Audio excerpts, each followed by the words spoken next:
చామదుంపల పులుసు. ఎంతో రుచి అయిన ఈ చామదుంపల పులుసు అప్పుడప్పుడు తినటం చాలా మంచిది, ఆరోగ్యానికి మేలు చేస్తుంది. Hi friends, welcome to our channel. నేను మీ కుకింగ్ బాబాయ్. ఎలా ఉన్నారు? బాగున్నారు కదా? ఈ రోజు నేను చేయబోయే వంట చామదుంపల పులుసు. పులుసు కర్రీ అంటే అందరికీ ఇష్టమే ఉంటుంది. కొంతమంది కూరగాయలతో పులుసు చేస్తారు, కొంతమంది దుంపలతో పులుసు చేస్తారు. ఇలా రకరకాల పులుసులు అయినా సరే టేస్ట్ డిఫరెంట్ ఉంటుంది. కానీ కొన్ని కంద పులుసు ఉంటుంది, తర్వాత ఆలుగడ్డ పులుసు, అలాగే ఎన్నో రకాల దుంపలలో కూడా పులుసు కర్రీలు ఉంటాయి. దీనికి ప్రత్యేకంగా పులుసు కర్రీలో కూడా డిఫరెంట్ టేస్ట్ ఉంటాయి. కాబట్టి ఈరోజు నేను చామదుంపల పులుసుని ఎంచుకున్నాను. మీకు కనుక నేను చేసిన వీడియో నచ్చినట్టయితే ప్లీజ్ లైక్ చేయండి, షేర్ చేయండి, అలాగే నా ఛానల్ని సబ్స్క్రైబ్ చేసుకోవటం మాత్రం మర్చిపోమాకండి. Okay, thank you. ముందుగా చామదుంపల్ని శుభ్రంగా కడిగి వీటిని ఉడకబెట్టుకోవాలి. 70% ఉడికితే చాలండి. తర్వాత 2 మీడియం సైజు ఆనియన్ తీసుకొని కట్ చేసి పక్కన పెట్టుకుందాము. ఈ చామదుంపల్ని బాగా ఎక్కువ ఉడకబెట్టిన అవసరం లేదండి, 70% ఉడకబెడితే చాలు. తర్వాత కర్రీలో కూడా ఒక 30% ఉడికితే కంప్లీట్గా 100% ఉడుకుతుంది. దీనికి ఆనియన్స్ కొంచెం ఎక్కువ పడతాయి. నేనైతే 2 మీడియం సైజు ఆనియన్ తీసుకున్నాను. అలాగే 2 పచ్చిమిర్చి ఇలా కట్ చేసి పక్కన పెట్టుకుందాము.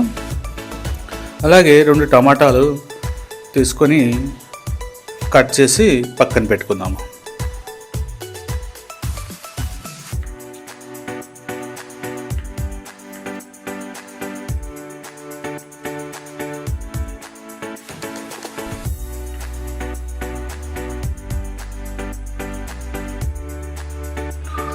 కొంచెం చింతపండు తీసుకున్నానండి, మరీ ఎక్కువ వద్దు, కొద్దిగా తీసుకున్నాను. ముందుగా మూకుడులో కొంచెం ఆయిల్ వేసి వేడి చేసి అందులో కొంచెం ఆవాలు, కొంచెం జీలకర్ర,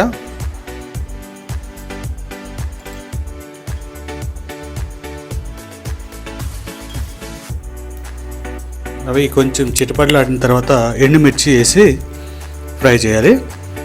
ఇందులోనే పచ్చిమిర్చి కట్ చేసుకునే ఉన్నాయి కదా, అవి వేసి వీటిని కూడా కొంచెం ఫ్రై చేయాలి.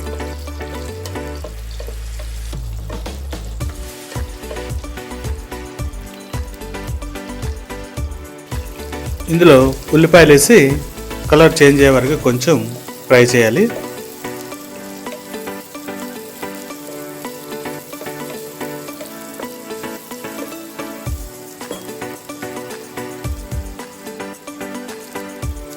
అదే కొంచెం కరివేపాకు యాడ్ చేసుకుందాము.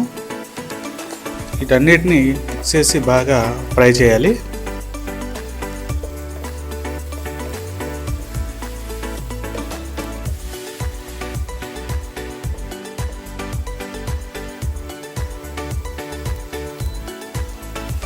అలాగే కొంచెం పసుపు యాడ్ చేద్దాం.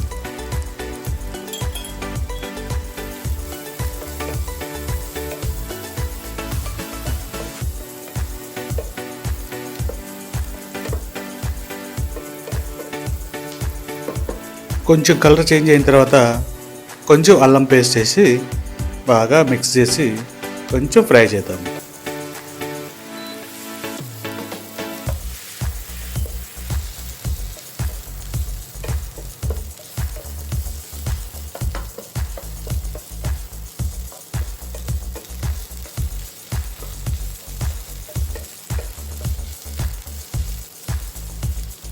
ఇక ఇందులోకి కట్ చేసుకున్న టమాటా ముక్కలు వేసి వీటిని బాగా మిక్స్ చేసి ఈ టమాటా ముక్కల్ని బాగా మగ్గనిద్దాం.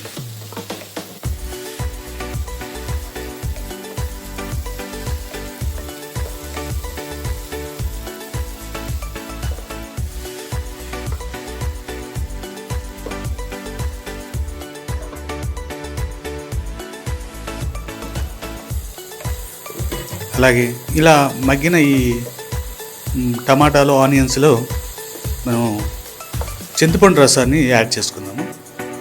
మరీ ఎక్కువ వద్దండి, ఆల్రెడీ టమాటాలు పులుపు ఉంటాయి. చింతపండు కూడా కొంచెం లైట్గా వేసుకోవాలి, పులుపు ఎక్కువైతే బాగోదు. ఇక దీన్ని బాగా ఉడకనిద్దాము. మూత పెట్టి బాగా దీన్ని ఉడకనిద్దాము.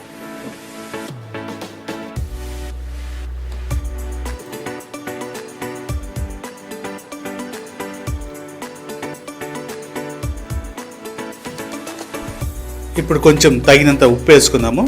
అలాగే మీకు సరిపడినంత కారం కూడా వేసుకోండి.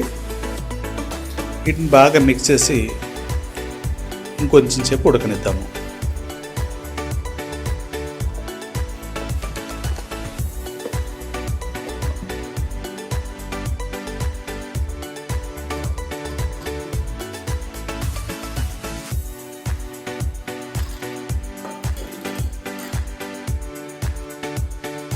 ఉడికిన ఈ పులుసులో చామదుంపలు వేసి మిక్స్ చేసి బాగా వీటిని కూడా ఉడకనిద్దామండి.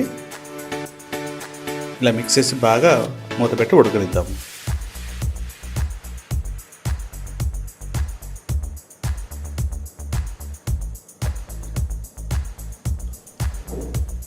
ఇందులోకి కొంచెం ధనియాల పొడి వేస్తున్నాను.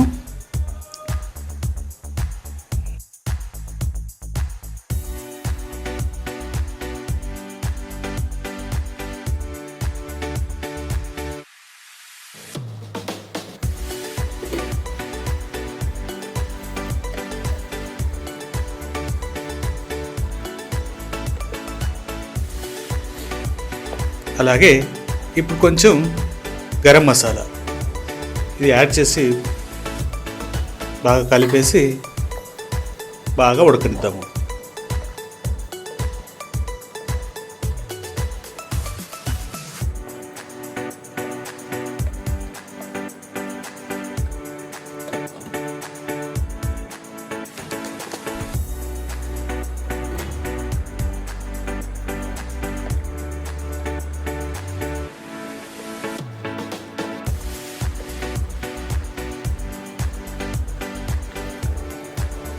ఓకే అండి, ఉడికిపోయింది బాగా.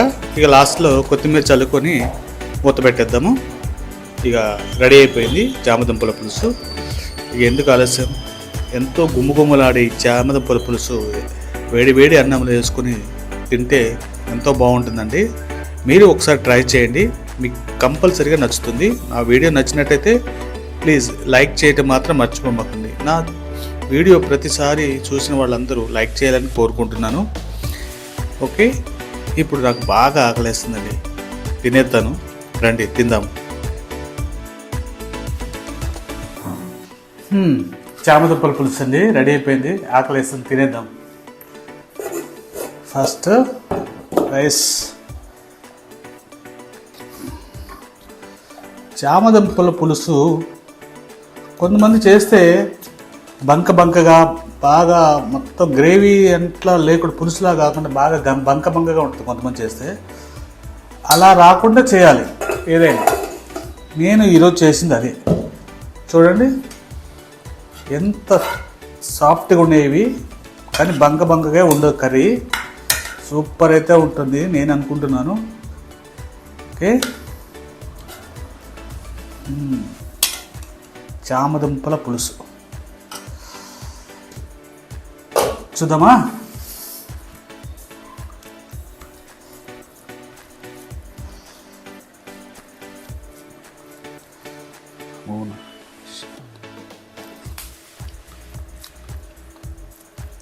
వావ్,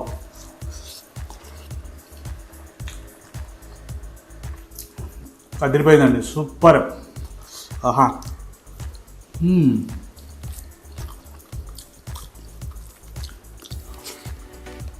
చూసారు కదా, అప్పటికప్పుడు చేసుకొని వేడి వేడి అన్నంలో చామదుంపలు పులుసు వేసుకొని తింటే ఉంటుంది. అబ్బా సూపర్ ఉందండి కర్రీ మటుకి. మీరు కూడా ఎప్పుడైనా సరే చేసిన వెంటనే వేడి వేడిగా తింటాం మాత్రం మర్చిపోవద్దు. నా వీడియో నచ్చినట్లయితే ప్లీజ్ లైక్ చేయండి, షేర్ చేయండి. అలాగే నా ఛానల్ని మాత్రం సబ్స్క్రైబ్ చేయటం మాత్రం మర్చిపోవద్దు. Thank you.